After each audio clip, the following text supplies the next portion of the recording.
Okay okay okay. Isomerism कहाँ है भाई?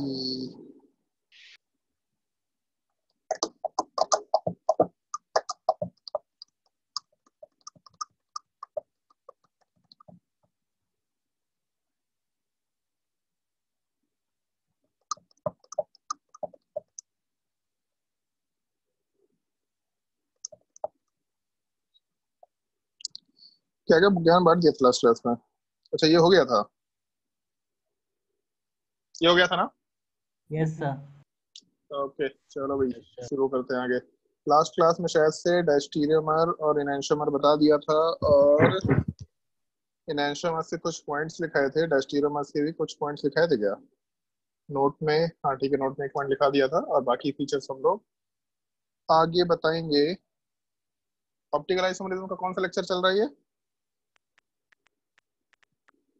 Lecture number 6। 6 चल, अब 6 चल रहा है कि 7 चल रहा है? पक्का? हमको आइडिया नहीं है, जल्दी बताओ कोई। लेक्चर नंबर, चलो मत बता भाई, हम ही नोट कर लेते 6। चलो भाई ध्यान दो। लास्ट क्लास में जैसे तुम लोगों को इनैंशियोमर और डायस्टीरियोमर वाला पार्ट बताया था, तो एक बार उस चीज को दिखा देते हैं स्क्रीन पे। कहाँ है आइसोमेरिज्म? हाँ चलो ध्यान दो, वैसे थोड़ा डार्क कलर हो रखा है, ठीक है। इनैंशियोमर्स वाले पार्ट में बताया था these are non superimposable mirror images, और स्क्रीन पे दिख रहा होगा ये चीज तुमको, थोड़ा ज्यादा डार्क रेड टाइप का दिख रहा है बट ठीक है।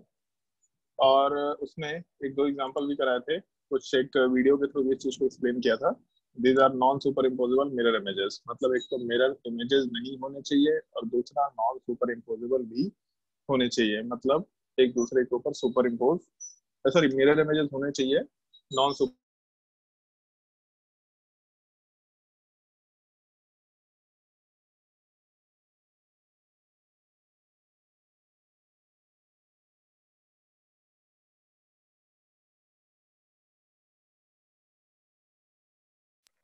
Hello yes sir. सर, आवाज डिस्कनेक्ट हो गई।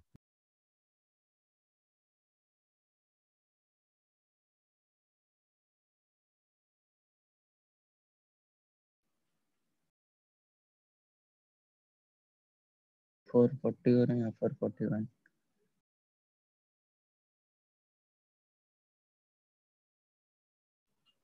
हेलो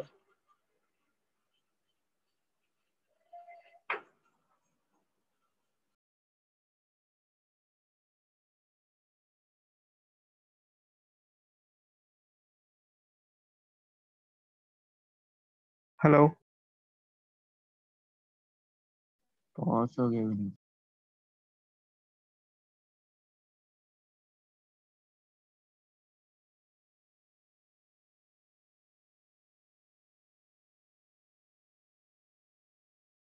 सर का आवाज नहीं आ रहा है ना?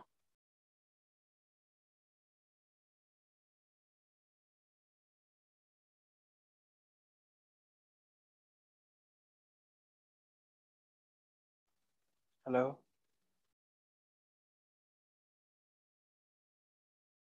हेलो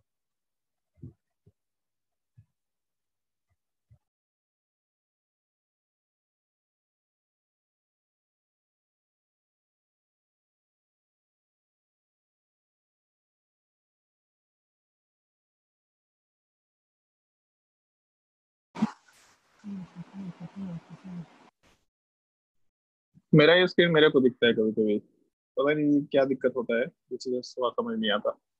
चलो 2 मिनट का वेट कर लो भाई। हाँ ठीक है, ओके चलो भाई। हम्म चलो स्क्रीन दिखना शुरू हो गया। तो लास्ट क्लास में इनैंशियोमर वाला पार्ट डिस्कस किया था, और इनैंशियोमर वाले पार्ट के बाद उसने वही चीज एक मेंशन किया था, डी और एल दोनों एक साथ एग्जिस्ट करेगा। फिर एक एग्जांपल डिस्कस किया था जहाँ पे थोड़ा इमेजिनेशन का पार्ट था कि दोनों एक दूसरे का मिरर इमेज है, लेकिन सुपर इम्पोजेबल नेचर का नहीं है, तो इस केस में इनैंशियोमर कंसिडर कर सकते हैं। फिर डायस्टीरियोमर वाला पार्ट डिस्कस किया था, लाल काला एकदम बिल्कुल दिख रहा है सब स्क्रीन पे, भूता टाइप का दिख रहा है, लाल काला हरा सब। मजेदार एकदम बिल्कुल। आज रात में नींद नहीं आया कुछ लोगों को ऐसे भी। They are non superimposable non mirror images of each other. तो उसमें एक तो मिरर इमेज नहीं होना चाहिए और दूसरा सुपर इम्पोजेबल भी नहीं होना चाहिए, मतलब एक दूसरे को परफेक्ट भी नहीं होना चाहिए और मिरर इमेज तो नहीं होना चाहिए। उसके दो एग्जांपल्स लास्ट क्लास में डिस्कस किए थे। और आज हम लोग थोड़ा सा एक छोटा सा पॉइंट और डिस्कस करेंगे और उसके बाद फिर हम लोग आराम से कुछ क्वेश्चंस वाले पार्ट के ऊपर आएंगे। जैसे एक सेकेंड, ऑप्टिकल आइसोमेरिज्म लेक्चर 6। हाँ भाई, चलो ध्यान दो। जैसे लास्ट क्लास में तुम लोगों को बोला था, ये एक चीज बताया था कि अगर हम लोग कभी भी आर कॉन्फ़िगरेशन वाले पार्ट को मिरर में देखेंगे तो हम लोग को एस कॉन्फ़िगरेशन दिखाई देगा। मतलब जो कॉन्फ़िगरेशन है वो मिरर में देखने पे इन्वर्ट हो जाता है। तो अगर एस कॉन्फ़िगरेशन वाले पार्ट को आर में देखेंगे तो हम लोग को, सॉरी मिरर में देखेंगे तो हम लोग को आर कॉन्फ़िगरेशन दिखना चाहिए। तो हम लोग इस प्रॉपर्टी को यूज कर सकते हैं ये आइडेंटिफाई करने के लिए कि कंपाउंड में कौन सा पार्ट मिरर इमेज है, कौन सा पार्ट मिरर इमेज नहीं है, या फिर एंटियोमर है कि डायस्टेरियोमर है कि नहीं है। उस चीज को डायरेक्टली भी कॉन्फ़िगरेशन के बेसिस पे डिस्कस कर सकते हैं। और शायद यही एक रीजन है कि हमेशा कॉन्फ़िगरेशन पढ़ा जाता है, तब जा करके उसके बेसिस पे ये डिस्कशन किया जाता है कि ऑप्टिकल आइसोमेरिज्म होगा कि नहीं होगा। ठीक है, तो जैसे एक चीज देखना, मतलब वैसे ऑल्दो लोग इसको कॉन्फ़िगरेशन के हिसाब से ही बात करते हैं कि इसका कॉन्फ़िगरेशन ये है, इसका कॉन्फ़िगरेशन ये है, तो इसका रिलेशन डायस्टेरियोमर का होगा। बट हम सजेशन देंगे कॉन्फ़िगरेशन निकालना नहीं है, उसमें हम फास्ट तरीका बताएंगे जो ज्यादा सुटेबल तरीका है। उसमें गलती के चांसेस एक थोड़े से कम हो जाते हैं। कहाँ पे गलती कर सकते हो क्वेश्चन बिल्कुल समझ में आएगा। इसमें एक छोटा सा भी के लिए हेडिंग डाल देना, relation between compounds on the basis of configuration of chiral center, ये हेडिंग डाल दे रहा। अब बोकारो में आंधी तूफान आने वाला है भाई, तो हो सकता है नेटवर्क गायब हो जाए। वैसे नेट गायब होना तो नहीं चाहिए, बट कुछ लोगों के इंटरनेट में प्रॉब्लम चलेगा। काफी तेज आंधी तूफान आ रहा है, लग रहा है जैसे दुनिया खत्म ही हो जाएगा। सब कुछ एक ही बार में आना शुरू हो गया है, इतना सारा चीज एक ही बार में होते जा रहा है, पता नहीं क्या दिक्कत है। सर सब कुछ तो हो गया, बस फ्लड नहीं आया। हाँ बस फ्लड नहीं है, सही बात है, ये कुछ देर में देखना आ ही जाएगा। सुनामी। सुनामी तो आ ही चुका है ना कहीं पे, इक्वाडोर या पता नहीं कहाँ पे कहीं पे सुनामी आ चुका है भाई। कौन सी हाँ दुनिया सर, में रह रहा है। फॉरेस्ट फायर भी तो हो गया। फॉरेस्ट फायर हो गया, सुनामी फॉरेस्ट आ फायर चुका हो है, गया है ना। गैस लीक हो गया, न्यूक्लियर लीक हो गया, सब हो ही चुका है, अर्थक्वेक आ ही चुका है। बस सब बस देख अब लो। वार बाकी है। एस्ट्रॉयड भी है। वार वार तो खैर ठीक है, सबसे पहले तुम्ही को मारा जाएगा, टेंशन मत ले। चलो भाई ध्यान दो। जैसे मान लो अगर हम लोग के पास दो सवाल, मतलब दो मॉलिक्यूल्स दे रखा, उन दो मॉलिक्यूल्स के बीच में कंपैरिजन करना है हम लोगों को। ठीक है, मतलब केवल दो मॉलिक्यूल्स दे रखा और उन दो मॉलिक्यूल्स का हम लोग कंपैरिजन करना है कि दोनों में क्या रिलेशन होगा। तो हम लोग कायरल सेंटर के कॉन्फ़िगरेशन के हिसाब से रिलेशन निकाल सकते हैं। जैसे अगर मान लो पहला केस लेके चलते हैं कि कंपाउंड के अंदर केवल एक कायरल सेंटर एग्जिस्ट करता है, तो कैसे रिलेशन निकालेंगे। तो अगर एक ही कायरल सेंटर एग्जिस्ट कर रहा है तो इसमें पहला केस ये हो सकता है कि दो मॉलिक्यूल्स जिनके बीच में रिलेशन निकालना होगा, तो मान लो तीन भी मॉलिक्यूल्स, उससे हमको मतलब नहीं है, दो के बीच में रिलेशन निकालना है। तो हो सकता है कि पहले वाले मॉलिक्यूल का कॉन्फ़िगरेशन आर है और दूसरे का भी कॉन्फ़िगरेशन मान लो आर निकल के आ गया। तो अगर दोनों पार्ट का, तो दोनों कंपाउंड जो गिवन है अगर उसका कॉन्फ़िगरेशन आर आ गया, तो अगर दोनों का कॉन्फ़िगरेशन सेम है, इसका मतलब कंपाउंड का स्पेस में ओरिएंटेशन भी एग्जैक्टली सेम है। स्ट्रक्चर तो सेम था ही, साथ स्पेस में ओरिएंटेशन भी सेम है। तो इसलिए फिर हम लोग उसको सेम या आइडेंटिकल कंपाउंड बोलेंगे, जैसा हम लोग स्ट्रक्चरल आइसोमर में कर रहे थे कि अगर कंपाउंड वाले पार्ट में सिमिलर टाइप का स्ट्रक्चर दिख रहा है, इसका मतलब हम लोग सेम कंपाउंड कंसिडर करते हुए काम कर सकते हैं। ठीक है, दूसरा, अगर एक का कॉन्फ़िगरेशन एस है, मतलब पहले वाले कंपाउंड के कायरल सेंटर का कॉन्फ़िगरेशन एस है और दूसरे वाले के भी कायरल सेंटर का कॉन्फ़िगरेशन एस है, तो भी कॉन्फ़िगरेशन सेम है, तो मतलब नॉर्मल स्ट्रक्चर सेम था, स्पेस में ओरिएंटेशन भी हर एक चीज का सेम था, तो सेम आइडेंटिकल स्ट्रक्चर बोल सकते हैं। तीसरी पॉसिबिलिटी, अगर एक कंपाउंड का कॉन्फ़िगरेशन आर है और सामने वाले का एस है, तो इस केस में एक का आर एक का एस कॉन्फ़िगरेशन, तो आर का मिरर इमेज एस होता है। एक तो आर और एस सेम नहीं हो सकता, ठीक है, पहला चीज आर और एस कॉन्फ़िगरेशन सेम नहीं हो सकता। और दूसरा, आर वाले पार्ट का मिरर इमेज एस होता है। तो जैसे अगर हम लोग इनैंशियोमर्स के डेफिनेशन के हिसाब से बात करें, non super imposable mirror images, तो आर के सामने अगर एस है मतलब सेम कंपाउंड नहीं है। अगर सेम कंपाउंड नहीं है तो सुपर इम्पोज नहीं कर सकता, सेम कंपाउंड ही सुपर इम्पोज कर सकता है। सब कुछ एग्जैक्टली सेम है तभी तो सेम कहलाएगा। तो सब कुछ एग्जैक्टली एक दूसरे को फिट तब होगा जब सेम कंपाउंड होंगे। तो इसका मतलब अगर आर के सामने एस कॉन्फ़िगरेशन है तो सुपर इम्पोजिबल नहीं होगा, पहला चीज। और दूसरा, आर का मिरर इमेजेस होता है, तो non super imposable mirror images consider किए जा सकते हैं। तो इस चीज को हम लोग आराम से इन एंशोमर्स के लिए यूज कर सकते हैं। अगर मान लो पहले वाले का कॉन्फ़िगरेशन एस होता और दूसरे वाले कंपाउंड में आर कॉन्फ़िगरेशन निकल गया था, तो इस केस में भी जो हम लोग का मिरर इमेज वाला पार्ट है हम लोग वो भी कंसिडर कर रहे हैं, क्योंकि एस का मिरर इमेज आर होगा और एस एंड आर आपस में सेम बिहेवियर शो नहीं कर सकते या फिर सिमिलैरिटी शो नहीं कर सकते। तो इस चीज को भी हम लोग आराम से तीन एंशोमर्स कंसिडर करते हुए काम कर सकते थे। अभी नोट मत करना इस चीज को, अभी और एक रिलेशन डिस्कस करते हैं। मान लो हम लोग दो कैरल सेंटर की बात करते हैं, तो उस केस में क्या होगा। तो जैसे पहली पॉसिबिलिटी कि अगर दो कैरल सेंटर है तो पहले वाले कैरल सेंटर का कॉन्फ़िगरेशन मान लेते हैं कि आर है और दूसरे वाले का भी कॉन्फ़िगरेशन मान लेते हैं कि आर है। असम्पशन लेके चल रहे हैं कि दो कैरल सेंटर था, दोनों का कॉन्फ़िगरेशन आर है।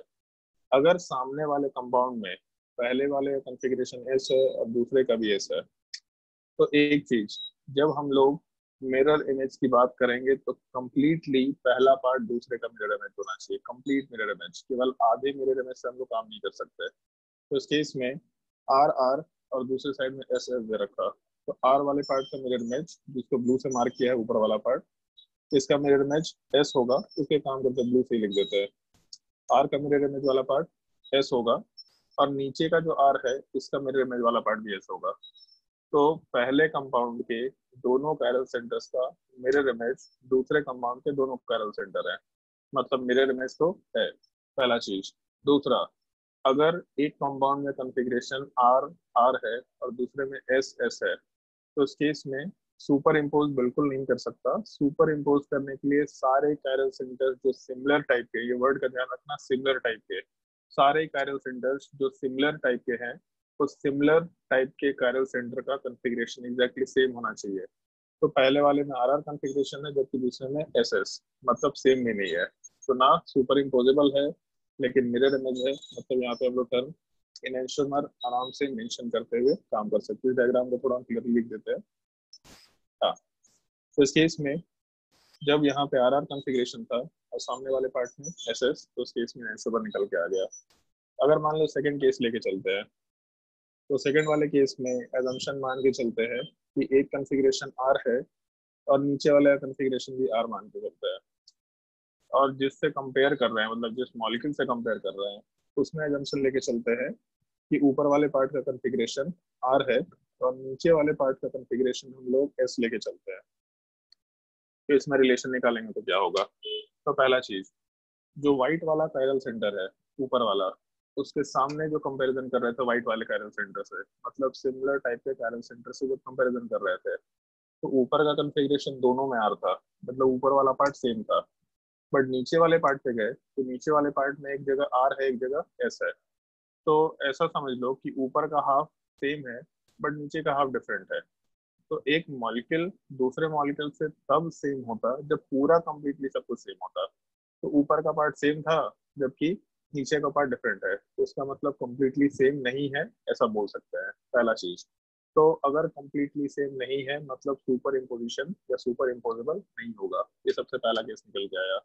उसके बाद सेकेंड वाले पार्ट की जब हम लोग बात करेंगे तो उसमें ऐसा कंसिडर कर सकते हैं हम लोग कि आर आर का मिरर इमेज एस एस होना चाहिए। तो यहाँ पे नीचे तो एस है बट ऊपर वाले पार्ट में आर दे रखा। तो प्रॉब्लम यहाँ पे ये है कि ना ही कम्प्लीटली मिरर इमेज है और ना ही कम्प्लीटली सुपर इम्पोजेबल है। तो non super imposable non mirror image, इस चीज को हम लोग लास्ट क्लास में डिस्कस किए थे, डायस्टेरियोमर आराम से बोल सकते हैं। ना सेम था ना मिरर इमेज वाला पार्ट था, तो डायस्टेरियोमर हम लोग आराम से कंसिडर करते हुए काम कर सकते हैं। और भी रिलेशन अभी डिस्कस करेंगे इस केस में।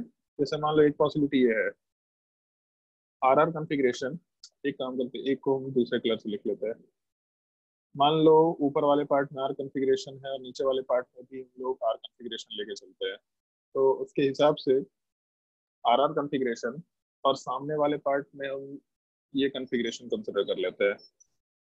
अच्छा, ऐसे तो कंसिडर कर ही चुके हैं, एक सेकेंड। सामने वाले पार्ट में भी हम यही कॉन्फ़िगरेशन कंसिडर कर लेते हैं, आर एंड आर। अब रिलेशन डिफाइन करते हैं।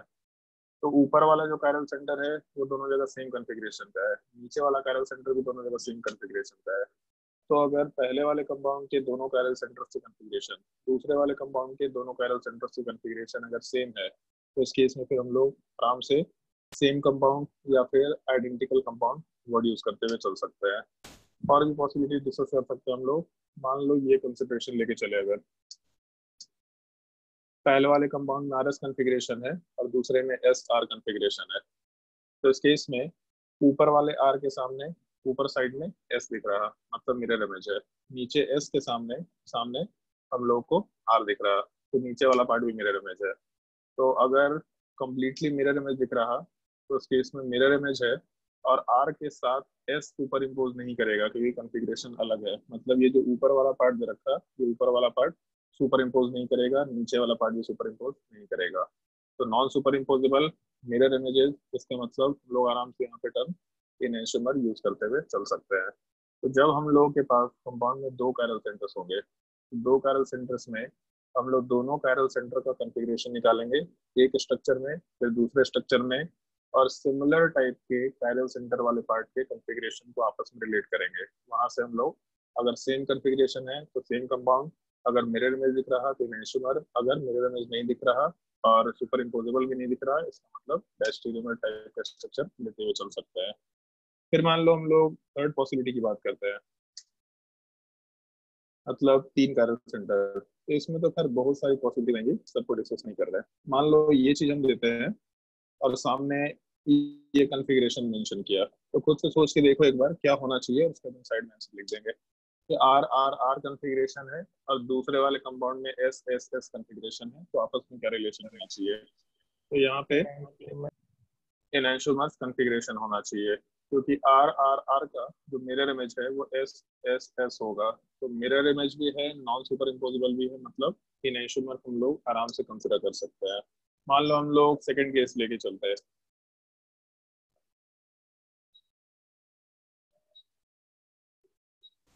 और उससे यहाँ पे क्या रिलेशन निकल के आ सकता है, तो क्या होना चाहिए सोच लो एक बार, और साइड में आंसर लिख रहे हैं। नॉनसूमर।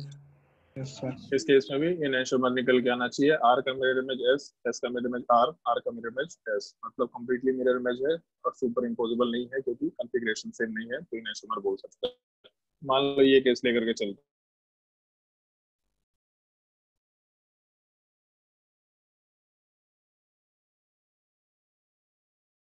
मान लो ये कंपाउंड लेके चलते हैं, तो क्या होना चाहिए।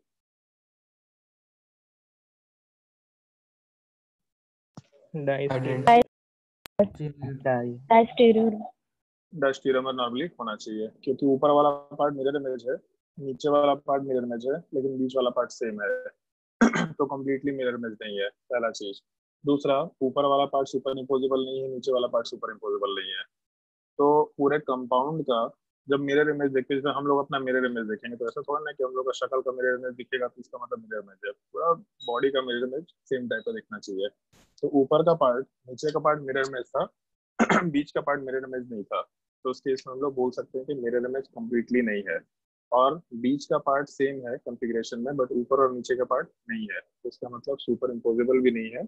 तो non superimposable, non mirror image, इसका मतलब हम लोग आराम से कंसिडर कर सकते हैं कंपाउंड वाले पार्ट को डैश होगा। तो जैसे नॉर्मली हम लोग कॉन्फ़िगरेशन वाले टॉपिक को इसीलिए डिस्कस करते हैं ताकि कॉन्फ़िगरेशन निकाल के कंपेयर करना आसान हो, क्योंकि नॉर्मली इमेजिनेशन लोगों का अच्छा नहीं होता है। तो इमेजिनेशन अच्छा नहीं होने की वजह से इस फॉर्मेट में भी काम कर लिया जाता है। लोग डायरेक्टली कॉन्फ़िगरेशन निकालते हैं और कॉन्फ़िगरेशन निकाल के हम लोग फिर आराम से थ्योरेटिकली बात कर सकते हैं। तो यहाँ से शुरू से ये नोट करना शुरू कर लो, एक कैरल सेंटर, उसके बाद दो कैरल सेंटर, फटाफट छपना शुरू कर लो।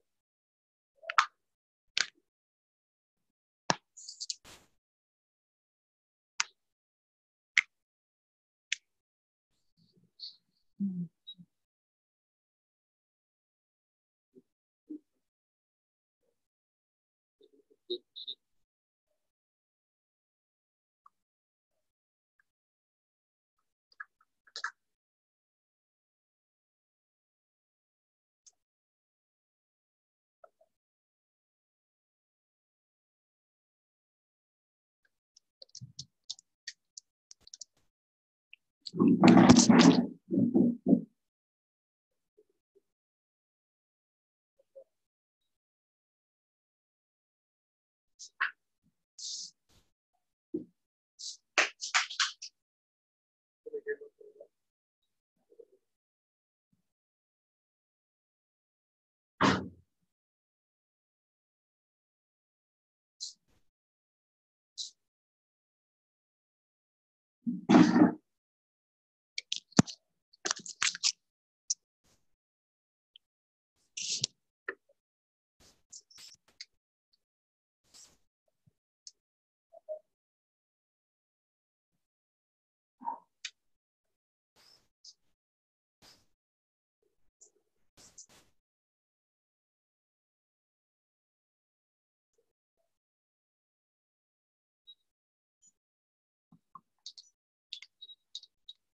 तो कुछ बोलना है क्या? नहीं सर, वो हो गया। तो माइक्रोफोन अनम्यूट करते ही डाउट सॉल्व हो गया। वाह भाई, सही है।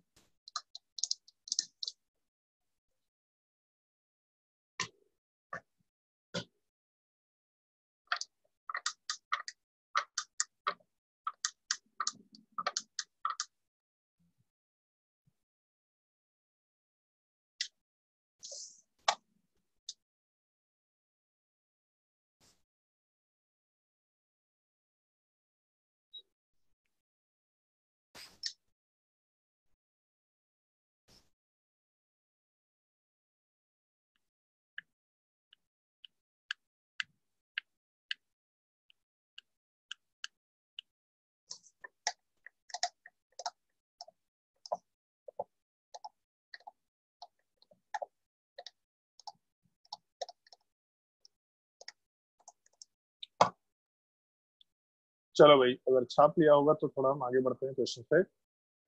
बाकी समझ में आ गया तो ज्यादा छापने की जरूरत नहीं है तुम लोगों को। क्वेश्चन नोट करो। Find the relation between the given compounds.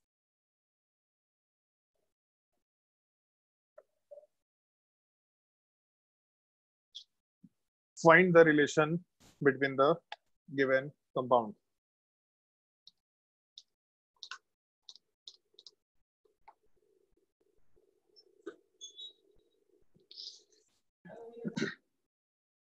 चलो ध्यान दो भाई, थोड़ी ज्ञान की बातें सुन लो, क्या करना होता है इसमें। सबसे पहला पार्ट, जब हम लोग सबसे पहले आइसोमरिज्म डिस्कस किए थे तो वहां पे मेंशन किया था कि सबसे पहले स्ट्रक्चरल आइसोमर होता है, मतलब दो पार्ट होता है, स्ट्रक्चरल आइसोमर और दूसरा स्टीरियो आइसोमर। और डेफिनेशन याद होगा शायद तुम लोगों को। डेफिनेशन में मेंशन किया था कि compound having same molecular formula but different structural formula are called as structural isomer, और even same structure but different orientation in space are called as stereo isomer. तो जैसे मान लो अगर हम लोग कंपैरिजन करते हैं तो हमेशा पहला काम है स्ट्रक्चर को कंपेयर करना, कि दो गिवन स्ट्रक्चर्स जो है उसमें सारे जो एटम्स हैं वो एटम्स का रिलेटिव पोजीशन सेम है कि नहीं, मतलब जो बॉन्डेड कार्बन एटम्स है वो सेम है कि नहीं। मतलब स्ट्रक्चरल आइसोमर में जो चार पार्ट थे प्लस एक ऑटोमेटिज्म डिस्कस करेंगे, उन पांच में से कोई एक आइसोमर है या नहीं है, पहले तो ये चेक करना होता है। मतलब ये ऑर्डर का ध्यान रखना। पहले स्ट्रक्चरल आइसोमर चेक करो, उसमें भी चार का प्रायोरिटी बताया था तुम लोगों को, functional group, metamer, position isomer और सॉरी चेन आइसोमर और पोजीशन आइसोमर। पहले उन चारों को चेक करो। तो बेसिकली हम लोग को उतना नहीं चेक करना होता है अभी। जब थ्री डायमेंशनल स्ट्रक्चर देगा, थ्री डायमेंशनल स्ट्रक्चर का मतलब हो गया तुम्हारा फीचर प्रोजेक्शन हुआ, नेमल प्रोजेक्शन हुआ, वेज एस प्रोजेक्शन हुआ। तो जब इस तरह के केसेस होंगे तो नॉर्मली ऑप्टिकल आइसोमर का ही सवाल होता है। नॉर्मली बोल रहे हैं, बट हमेशा ऐसा जरूरी नहीं होता कि ऑप्टिकल आइसोमर का ही सवाल हो। तो सवाल में पहले बस स्ट्रक्चर देख लेना कि हर एक एटम्स का रिलेटिव पोजीशन सेम है कि नहीं। और इसलिए भी अभी हम जो तरीका तुमको बताएंगे ये तरीका फॉलो करना, तुमको कॉन्फ़िगरेशन नहीं निकालना। अगर कुछ लोग सीखे होंगे कहीं से, मतलब होता है स्कूल वगैरह में सिखाया, वैसे स्कूल में तो नहीं सिखाया जाता है, बट अगर किसी को कहीं से ज्ञान मिला होगा कि आर कॉन्फ़िगरेशन निकालो, इस कॉन्फ़िगरेशन निकालो, फिर सामने वाले से रिलेट करो, तो इतना मेहनत मत करो, मतलब निकालने की जरूरत नहीं, इसको बिना ही काम चल जाएगा। ठीक है, तो जो तरीका बताएंगे उसमें जो तुम्हारा ये स्ट्रक्चर वाला पार्ट है, ये स्ट्रक्चर आइसोमर देखने वाला पार्ट है, ये देखने का पार्ट अपने आप समझ में आ जाएगा तुमको कि अगर कहीं स्ट्रक्चरल आइसोमर है तो गलती से छूट तो नहीं रहा। ठीक है, करना क्या होगा उस चीज को पहले डिस्कस करेंगे। तो पहले स्ट्रक्चरल आइसोमर देखना, अगर दिखा कि स्ट्रक्चर डिफरेंट है तो स्ट्रक्चरल आइसोमर का पार्ट होगा पहला चीज, और अगर स्ट्रक्चर सेम है तब स्टीरियो आइसोमर की बात करेंगे। तो अब स्टीरियो आइसोमर में भी कंफर्मेशन आइसोमर हो सकता है या कॉन्फ़िगरेशनल हो सकता है। तो अभी तक तो कंफर्मेशन आया नहीं है, तो अभी हम लोग उसके बारे में नहीं सोचेंगे, अभी हम लोग कॉन्फ़िगरेशनल आइसोमर की बात करेंगे। कॉन्फ़िगरेशनल वाले पार्ट में अपने पास एक तो ऑप्शन ये है कि हम लोग का ज्योमेट्रिकल आइसोमर हो सकता है, और दूसरा ऑप्शन ये है कि हम लोग का ऑप्टिकल आइसोमर वाले पार्ट में डैश स्टीरियोमर या फिर इनैंशियोमर हो सकता है। वैसे एक छोटा सा पॉइंट होगा, अभी आगे मेंशन भी करेंगे इस चीज को, all geometrical isomers are diastereomer, मतलब जितने भी ज्योमेट्रिकल आइसोमर्स हैं वो सारे के सारे, एक काम करो अपने कॉपी के ऊपर में जो जगह है वहां पे लिख लो, कहीं पे किसी अलग पेन से लिख लो, all geometrical isomers are diastereomer. ये पॉइंट थोड़ा ध्यान रखने लायक होता है, हम भी कहीं लिख ही दे रहे हैं ऊपर, चलो यहीं पे सबसे ऊपर में लिख दे रहे हैं, उसको मिटा करके आ रहे कॉन्फ़िगरेशन वाले पार्ट को, ये पॉइंट थोड़ा ध्यान रखने लायक होता है। All geometrical isomers are diastereomer. Geometrical isomer में जो एटम्स हैं उसका रिलेटिव पोजीशन ही चेंज हो जाता है, तो अगर एटम्स का रिलेटिव पोजीशन चेंज हो गया तो ना कभी मिरर इमेज होंगे ना कभी सुपर इम्पोजिबल होंगे, हमेशा ही डायस्टीरियोमर बनेंगे, ऐसा बोलते हुए काम कर सकते हैं। तो ध्यान रखना point, all geometrical isomers are diastereomer. ठीक है, चलो अब उसके आगे आते हैं। तो उसमें पहले ज्योमेट्रिकल आइसोमर चेक कर लेना, और नहीं भी चेक करना है तो नॉर्मली बस देख लेना कि वहाँ पे रेस्ट्रिक्टेड रोटेशन स्ट्रक्चर है या नहीं है। अगर रेस्ट्रिक्टेड रोटेशन स्ट्रक्चर नहीं है तो ऑप्टिकल आइसोमर का केस हो सकता है, उसमें भी इनैंशियोमर्स की पॉसिबिलिटी है, डायस्टीरियोमर की पॉसिबिलिटी है, या फिर आइडेंटिकल भी हो सकता है। मतलब इस ऑर्डर का हम लोगों को सब कुछ का ध्यान रखते हुए काम करना होगा, पहले स्ट्रक्चरल देखो, फिर उसके बाद स्टीरियो देखो, स्टीरियो में अगर रिस्ट्रिक्टेड रोटेशन स्ट्रक्चर है तो ज्योमेट्रिकल आइसोमर एक बार चेक करके देख लो, और इन जनरल डायस्टीरियोमर भी बोल सकते हो इस चीज को। अगर रिस्ट्रिक्टेड रोटेशन स्ट्रक्चर नहीं है तो उस केस में इनैंशियोमर, डायस्टीरियोमर या सेम कंपाउंड, ये सारी चीजें भी देखते हुए काम कर सकते हैं। सेम तो कहीं से भी हो सकता है, तो इसलिए सेम का तो अलग से कंसिडरेशन ध्यान रखते हुए काम करना ही होगा। खैर, जैसे मान लो एक सवाल दे रखा, CH3OH H और F, और इसको कंपेयर करने बोला है इस कंपाउंड से OH CH3 F and H, बोला इन दोनों कंपाउंड को कंपेयर करो, मतलब इन दोनों कंपाउंड्स के बीच में रिलेशन निकालो। तो रिलेशन निकालने का मतलब ये होगा कि हम लोग कंपेयर करना है दोनों कंपाउंड वाले पार्ट को। तो पहला चीज, सबसे पहले स्ट्रक्चरल आइसोमर देखेंगे। तो स्ट्रक्चरल आइसोमर देखते वक्त एक चीज दिख रहा है हमको, ये जो मेरा कार्बन है, जो क्रॉस वाला कार्बन, इन दोनों कार्बन में एक फ्लोरीन अटैच्ड है, एक OH अटैच्ड है दोनों जगह पे, एक CH3 अटैच्ड है और एक H अटैच्ड है। मतलब एक कार्बन से जो चारों ग्रुप्स अटैच थे वो दोनों में सेम थे, तो स्ट्रक्चर सेम है, स्ट्रक्चरल आइसोमर नहीं हो सकता। स्पेस का कॉन्फ़िगरेशन फिर हम लोग चेक करने आ सकता है, तो कहीं भी डबल बॉन्ड नहीं दिख रहा मतलब ज्योमेट्रिकल आइसोमर नहीं हो सकता। तो हम लोग जब स्टीरियो आइसोमर की बात करेंगे तो चेक करके देख लेते हैं स्टीरियो आइसोमर में भी ऑप्टिकल आइसोमर में इनैंशियोमर या डायस्टीरियोमर की पॉसिबिलिटी है क्या। अगर पॉसिबिलिटी है तो ठीक है, अगर पॉसिबिलिटी नहीं है तो सेम कंपाउंड बोला जा सकता है। तो जैसे सॉल्व करने का एक स्टैंडर्ड तरीका ये है कि पहला वाला जो कंपाउंड है उसका कॉन्फ़िगरेशन निकालो, और कृष्णा माइक्रोफोन ऑफ करो। जो पहला वाला स्ट्रक्चर है इसका हम लोग, कृष्णा ऑडियो ऑफ करो। तो जो पहला वाला स्ट्रक्चर है इसका कॉन्फ़िगरेशन निकालेंगे हम लोग।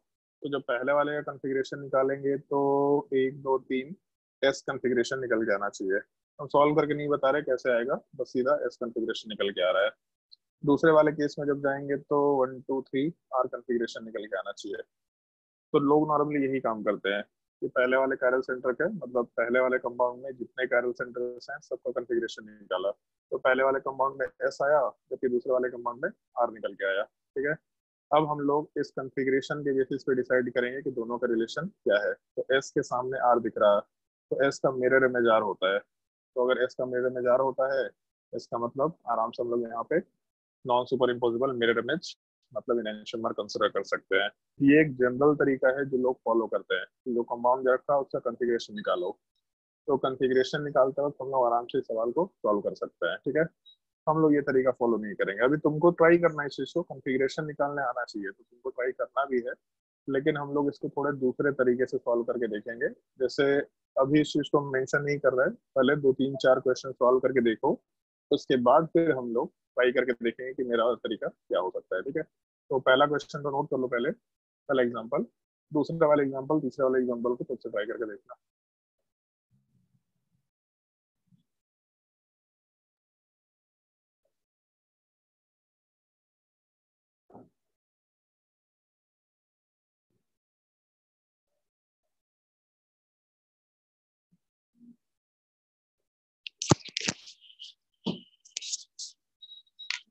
देखो अब तुमको जाने जल्दी होता है जी।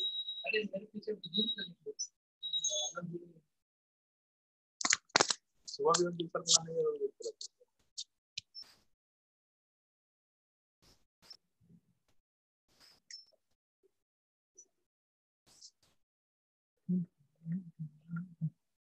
एक सेकंड है तो दूसरा ग्रुप डाल दे रहा है। तुम्हारी जिंदगी थोड़ी आसान करके चल रही है अभी।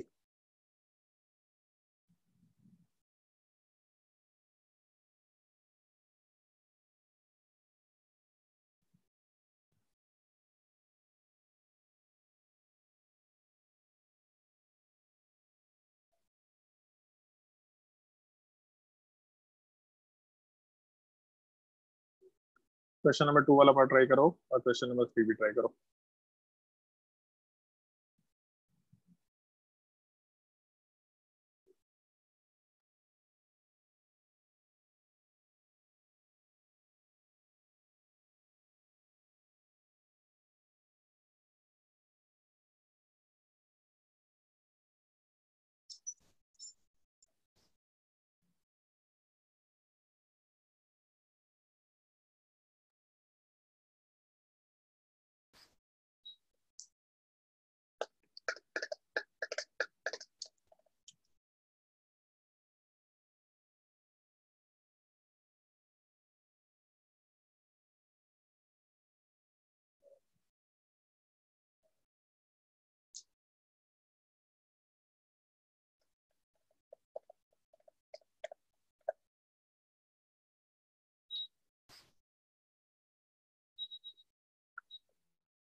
थर्ड नंबर वाले क्वेश्चन में 1 2 का रिलेशन, 1 3 का रिलेशन, 1 4 का रिलेशन निकालना है।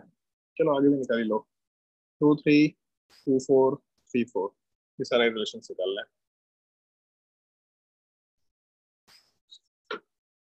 नोट करो क्वेश्चन, क्वेश्चन नंबर 1 ट्राई करो, क्वेश्चन नंबर 2 ट्राई करो। और 3 3 6 7 क्वेश्चन है, 7 क्वेश्चन, 10 मिनट का टाइम है, 10 मिनट का टाइम में ट्राई करके देखो।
सर क्वेश्चन लिखे तो कंप्लीट।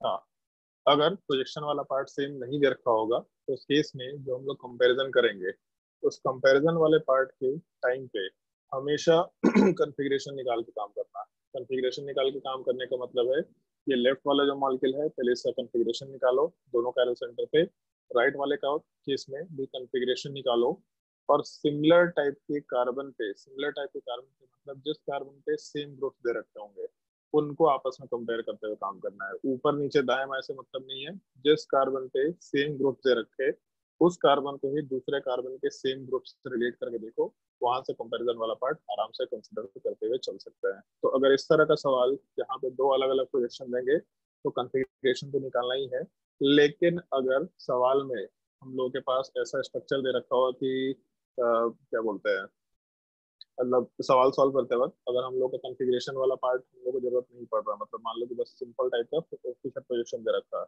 या निवन पोजीशन दे रखा है, वेल्डर्स दे रखा है, तो अगर सिमिलर टाइप का कॉन्फ़िगरेशन देगा तो इस केस में सीधा रिलेटिव कंपैरिजन करते हुए काम करना, इस एक चीज का थोड़ा ध्यान रखना, ठीक है।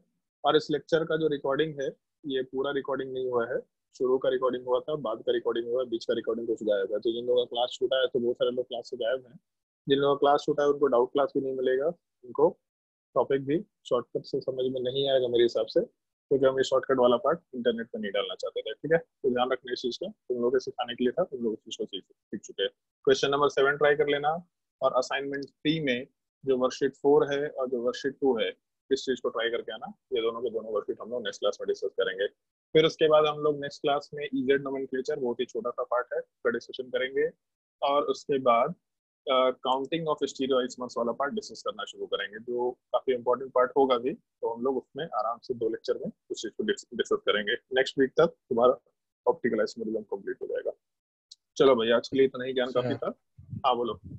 सर जैसे ऑप्टिकल आइसोमर का ये ऑर्गेनिक केमिस्ट्री का असाइनमेंट 3 ना।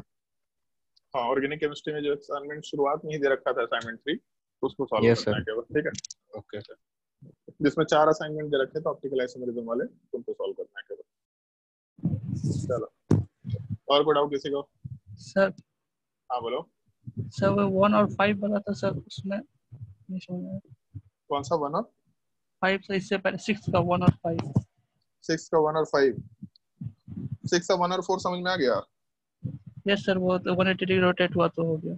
ओके, तो 6 का अगर 1 और 4 समझ में आ गया तो हम 1 और 5 छोड़ते हैं, तुम ये सवाल सॉल्व करो, राइट साइड में लिखा है इस चीज को, ठीक है।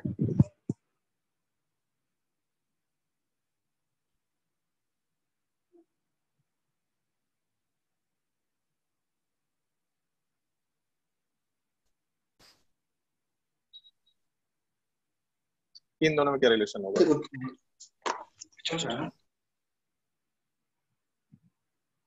एक मिनट।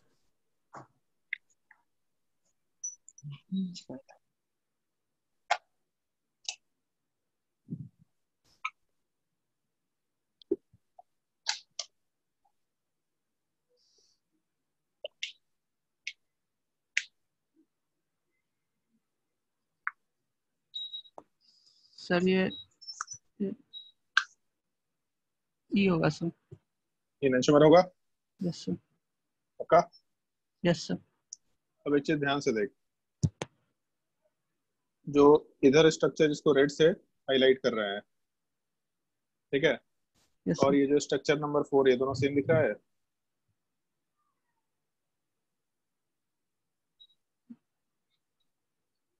Yes sir. ठीक है। दूसरा, जिसको ब्लू से हाईलाइट कर रहे हैं राइट साइड में, और ये स्ट्रक्चर नंबर 5, ये दोनों सेम दिख रहा है? Yes sir. तो अभी मेंशन किया था 1 और 4 क्या है? Same, yes sir. ठीक है। और ये जो 4 और 5 है इसको तुम क्या बोला? इनैंशियोमर। बोला? Yes sir. तो अगर 1 और 4 सेम है तो 4 5 लिखो या 1 5 लिखो, कोई फर्क पड़ेगा? No sir. समझ में आया? Yes sir. चलो ठीक है, और किसी को कोई डाउट? चलो भाई, अगर डाउट नहीं है तो नेक्स्ट क्लास में कंटिन्यू करते हैं, आज के लिए क्लास एंड करते हैं।